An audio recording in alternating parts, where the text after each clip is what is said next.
Welcome to Chillin' 101. We hope this video helps. You start by preparing the nodes you'll link. You must expose what will connect, add export variables or custom signals on the GD script so other nodes can reference them. Once done, place both objects in the scene tree with distinct names for direct lookups. Make sure their scripts inherit the right types so methods and properties match.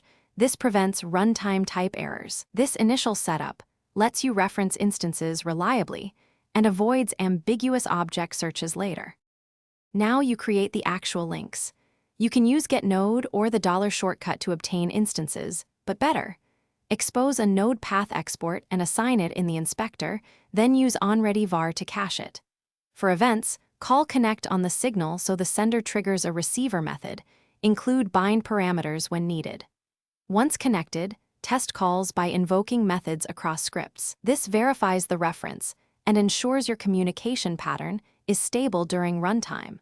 Finish by validating links and adding safeguards. When you run, check the debugger and print statements to confirm getNode and onReady variables are non-null, and that signals fire as expected. If something fails, add null checks and assert statements to catch missing assignments early. To prevent memory leaks, disconnect signals when nodes are freed or use weakrefs for optional links. If issues persist, isolate the failing connection in a minimal scene to reproduce and fix the exact cause. Thanks for watching. Consider subscribing if we helped you.